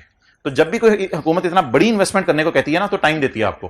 तो ये अनाउंसमेंट सवाल वाले ने बताया नहीं कब हुई है। मेरा ख्याल है न्यू लॉ बना होगा 1997 में। समझ आ गई बात? थोड़ी सी दोबारा समझाता हूं। Under a new law made in 1997 में एक लॉ बना जिसमें यह आया कि आपने स्मोक फिल्टर फिट करने 30 जून 2001 तक। आपको हम 4-5 साल दे रहे हैं, स्मोक फिल्टर फिट कर लो। 1990 कौन सा बना? बोल 1997, 1998 आया, 1999 आया, 2000 के एंड पे भी खड़े होकर अभी तक हमने स्मोक फिल्टर फिट। अब कोई सेंस बनी है इस बात की? तो चलें जी, यहां तक मुझे आप बता दें कि क्या कहानी है।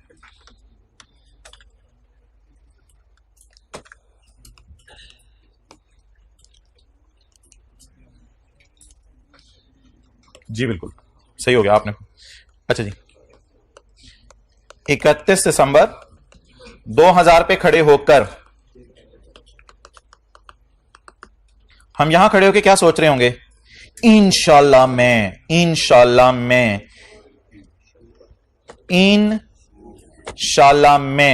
30 जून 2001 तक फिल्टर फिट करूंगा।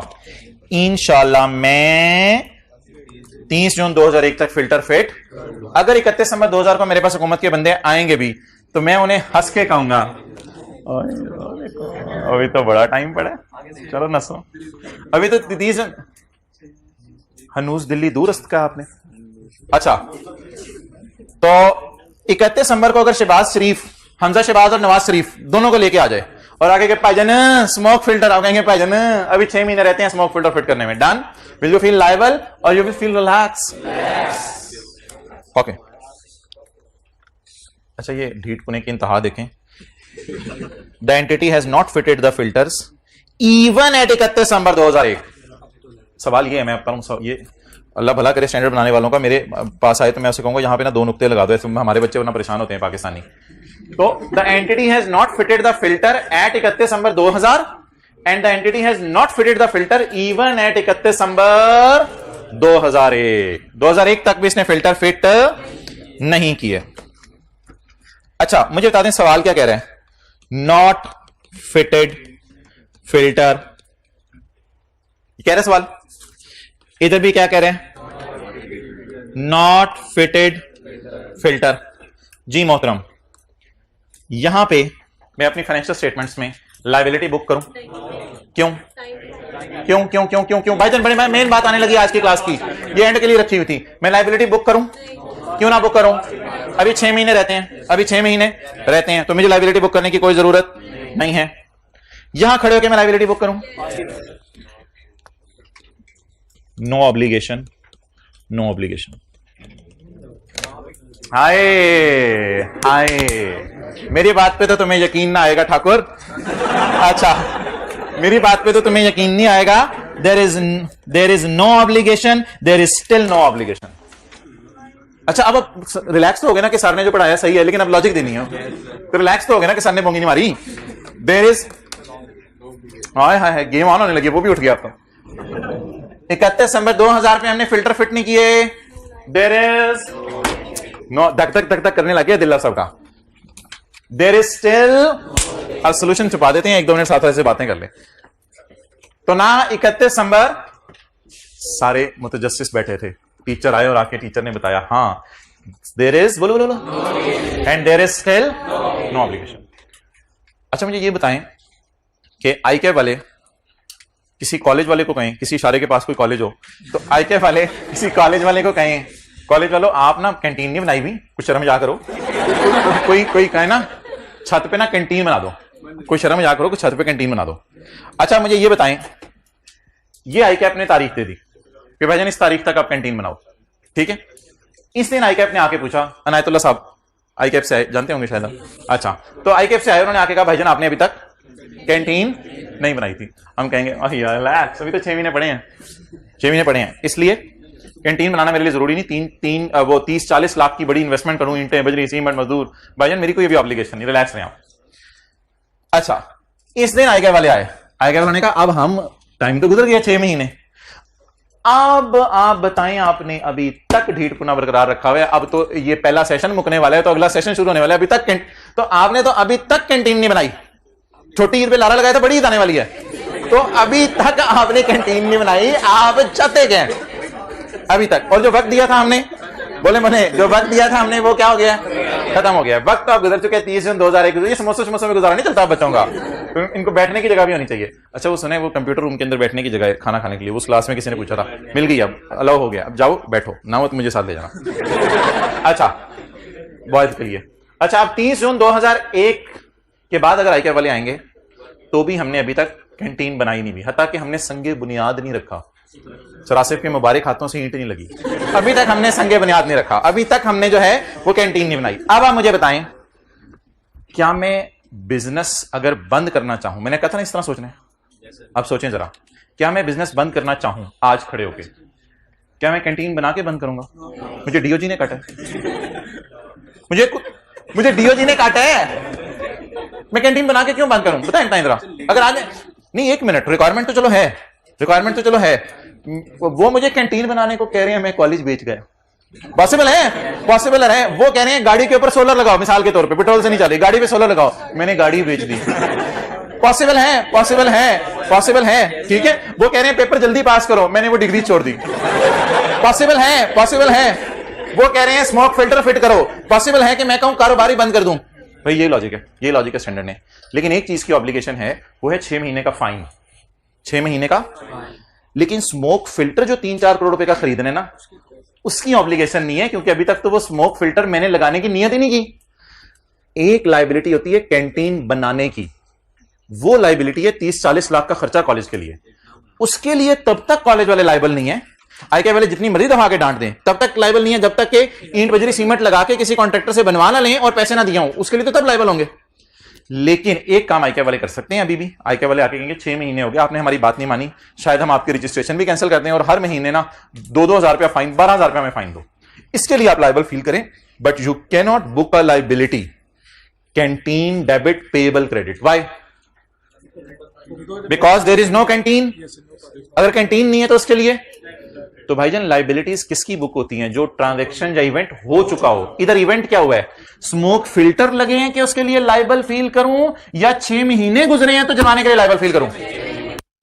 अब मैं फिक्रे को ना सही करने लगा हूं। No obligation for cost of filter, समझ आई बात? नो ऑब्लिगेशन फॉर, और इधर भी बोले no obligation for cost of filter. अब जरा बट लगवाएं मुझे, but liable for fine, liable for fine कितने महीने का? 6 महीने का। जितने महीने से क्या हो रही है? कंप्लाइंस हो रही है या नॉन कंप्लाइंस हो रही है? जितने महीने से कंप्लाइंस हो रही है, नॉन कंप्लाइंस, नॉन कंप्लाइंस हो रही है। चलें आप लोग, मैं इधर आ जाता हूं।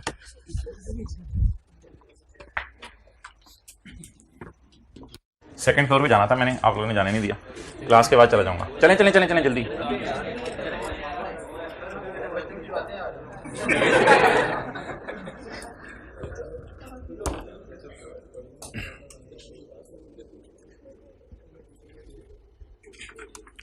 चलें जी, ओवर।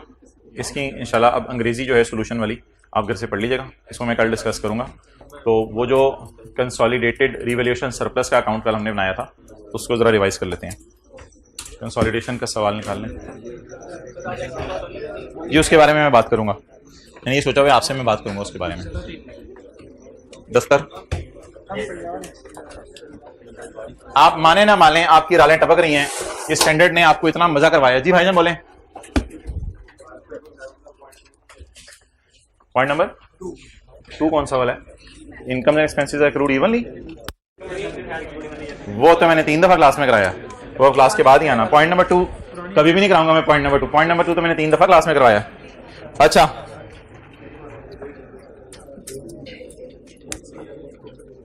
उसमें ना ले भाईजान, वो भाई लेक्चर नंबर 80 अपलोड हुआ है जो आपने कहा था, तो उसमें जाकर रिवाइज कर लो, किसी और सवाल में वो कॉन्सेप्ट आया हुआ है। हाँ पूछ।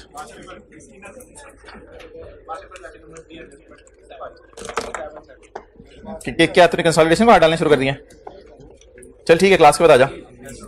अच्छा भाई, वो निकालें कल वाला सवाल किस पेज पे था? क्वेश्चन नंबर जो 12 किया था जी, 693। उधर आ जाए जी।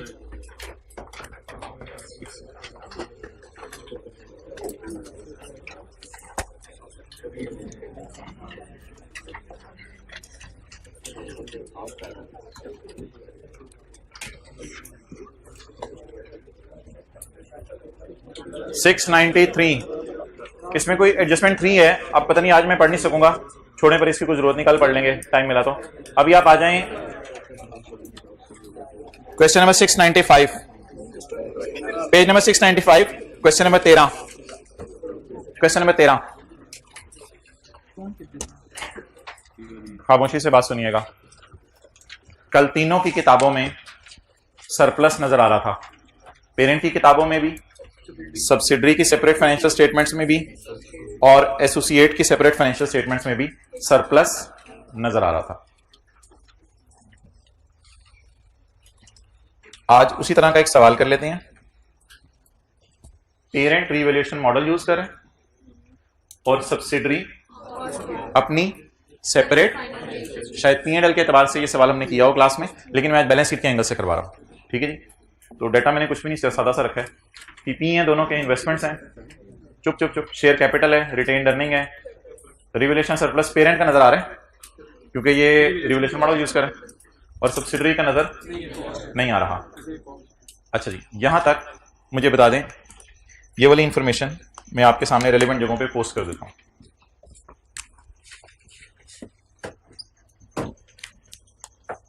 इधर consolidated statement of financial position में पीपीई को भी मैं ओपन कर लेता हूं।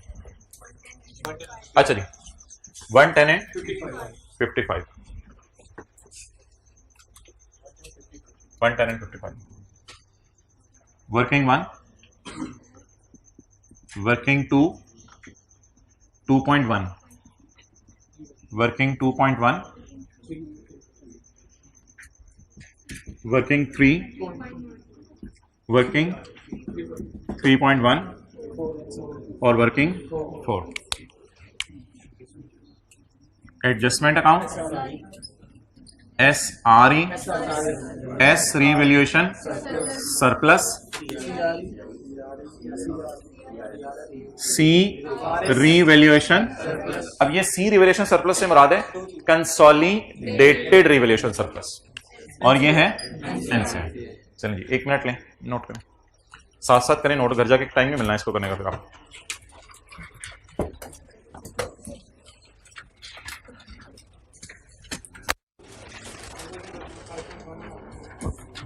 $5.1 एसोसिएट का प्रॉफिट की वर्किंग है ना, तो एसोसिएट का प्रॉफिट हमें दिया नहीं हुआ, और वर्किंग 5 में एस का प्रॉफिट जाता था, वो भी हमें दिया नहीं हुआ क्योंकि वो P&L में से प्रॉफिट फॉर द ईयर उठाते हैं। आप पूछो थोड़ा। हाँ, वो तो हम इसलिए नहीं, अभी बैलेंस शीट के एंगल से चीजों को देख रहे हैं या किसके एंगल से देख रहे हैं? बैलेंस शीट के एंगल से। एक दिन हमने सवाल किया था क्लास में, एस प्रॉफिट, ए प्रॉफिट, एस OCI, ए OCI, वो हमने किस सवाल के एंगल से किया था? P&L के एंगल से। बैलेंस शीट के एंगल से एस रिवैल्यूएशन सरप्लस इधर आएगा और कंसोलिडेटेड रिवैल्यूएशन सरप्लस उधर आएगा, ये बैलेंस शीट के एंगल से जी।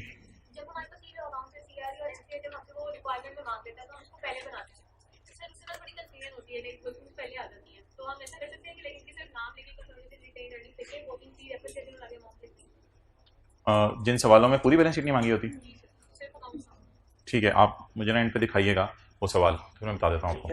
IL acquired 80% of SL। अच्छा, वर्किंग 1 तो हमेशा करनी है, याद रखिएगा, चाहे P&L का सवाल हो चाहे बैलेंस शीट का सवाल हो, क्योंकि इसमें नेगेटिव गुडविल भी आ जाती है। शेयर कैपिटल 100 और 25, शेयर कैपिटल बोलें जी 100, 25, 46 और 30। PRE 46 और SRE 30। 46 के नीचे 4 आ रहा है, तो इसे उधर भी 46 के नीचे ले जाएं अगले अकाउंट में। कंसोलिडेटेड सरप्लस में पेरेंट का सरप्लस तो मेरे ख्याल से पूरा आना चाहिए। कंसोलिडेटेड सरप्लस में पेरेंट का सरप्लस तो पूरा आना चाहिए। Done, okay. इधर क्यों नहीं आया? आज कल के सवाल में आया था सब्सिडरी रिवोल्यूशन सरप्लस में। वो अपनी cost model separate financial statement follow कर रही है ना, तो फिलहाल इधर आया कुछ नहीं। Done. IL acquired 80% of subsidiary on यकम जनवरी 2018, साल का पहला दिन, when the retained earning were 6 million.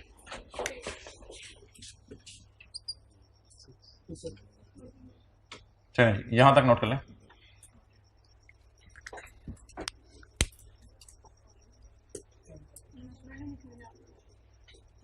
क्योंकि एसोसिएट नहीं है सवाल में। ओके, इन्वेस्टमेंट, हाँ अच्छा वो बोली, ये बता दें कितनी है। अच्छा जी आगे बढ़ें।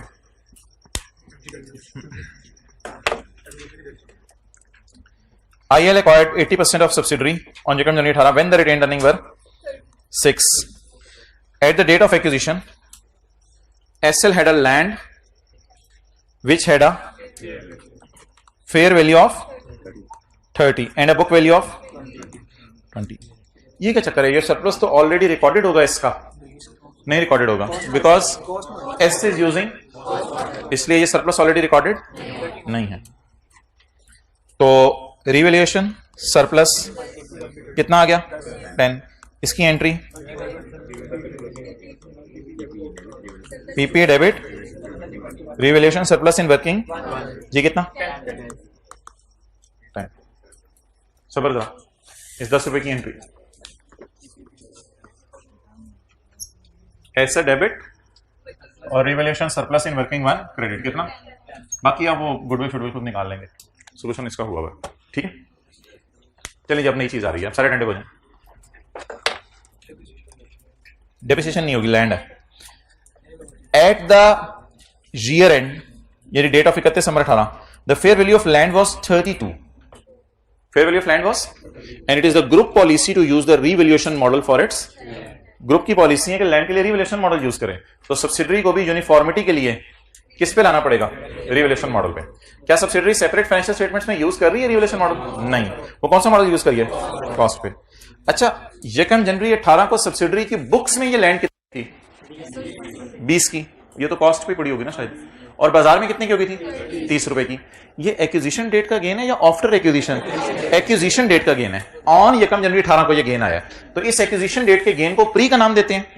और जो प्री वाली चीजें होती हैं वो वर्किंग 1 में जाती हैं या एसआरई में जाती हैं? वर्किंग 1 में जाती हैं। वर्किंग 1 में, यानी जो प्री आरई होती है उसके पास चली जाती है। ये आपने कभी फोकस किया कि प्री आरई टाइप चीजें इधर होती हैं और closing minus pre post type चीजें इधर होती हैं। अच्छा जी, यकम जनवरी 18 की सुबह बीवी कितनी थी और फेयर वैल्यू 30। ये कैसे पता चला? At the date of acquisition fair value is 30 and BV was 20। ये मैं टाइमलाइन बना के समझाना चाह रहा हूं। अब ईयर एंड पे ये फेयर वैल्यू कितनी होगी? 32। अच्छा, ये गेन आपने कहां डाला है? 20 और 30 वाला वर्किंग 1 में। ये भी तो 2 रुपए का गेन आ रहा है, ये भी तो 2 रुपए का गेन आ रहा है। बिल्कुल जज्बाती नहीं होना, बिल्कुल जज्बाती नहीं होना। अब फेयर वैल्यू कितनी होगी? ये यकम जनवरी 18, ये यकम जनवरी 18, ये 31/12/18 जी। रिवैल्यूएशन सरप्लस 2 का आया। Entry entry entry entry entry जल्दी बताएं। पीपी डेबिट, पीपी एसआरई या एसआरएस? एसआरई या एसआरएस या वर्किंग 1? एसआरई तो नहीं, क्योंकि यारी है ही नहीं, ये बात तो फारिग होगी। वर्किंग 1 में कितने लेके जाना ये गेन? ये तो सऊदी किंग के बाद आया गेन, उसके बाद सऊदी किंग के। तो एसआरएस वर्किंग का फायदा कल पता क्या था? इसमें से फिर एनसीए को भी उसका हिस्सा देना होगा ना हमने। तो एसआरएस कल गिवन था, आज हमने खुद कैलकुलेट कर लिया। तो ये पोस्ट टाइप एंट्री होगी। तो इसकी क्या एंट्री होगी? कंसोलिडेटेड रिवैल्यूएशन सरप्लस या एस का रिवैल्यूएशन सरप्लस? और फिर एस का रिवैल्यूएशन सरप्लस हम अल्लाह का शुक्र है तकसीम हम कर देंगे। तकसीम में हम बेइंसाफी नहीं करेंगे। नोट करें,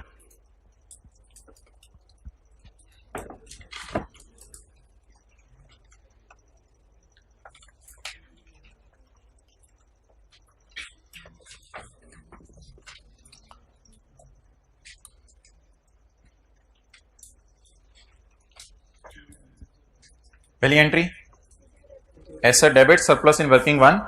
ये देखें दूसरी एंट्री एसेट डेबिट सरप्लस इन revaluation, sorry subsidiary revaluation surplus credit. Working 1 में नहीं, 2 में नहीं, 2.1 में। चलें जी, क्योंकि ये बांटना है ना यार, जो भी चीज बांटनी हो या एसआरई में ले जाया करें या एसआरएस में ले जाया करें, जो भी चीज बांटनी हो। अब एंट्री बताएं जी, पीपी डेबिट और आगे एसआरएस क्रेडिट। आगे तो मेरे ख्याल से कर लेंगे शायद आप जी। कितना? अब तो सिर्फ इसको बांटना है ना, बांट लें जल्दी। किस किस में बांटना है? सीआरई में नहीं प्लीज, सीआरई में नहीं। जहां पेरेंट के सरप्लस पढ़ते हैं वही सब्सिडरी का सरप्लस भेजे ना। सीआरएस और एनसीए में आपको पता है कोई अलग अलग चीजें पढ़ी नहीं होती। परसेंटेजेस लगा के बता रहे हैं 1.0 तो 1.6 इसको दे दें और 0.4 इसको दे दें। ये किसका सरप्लस है?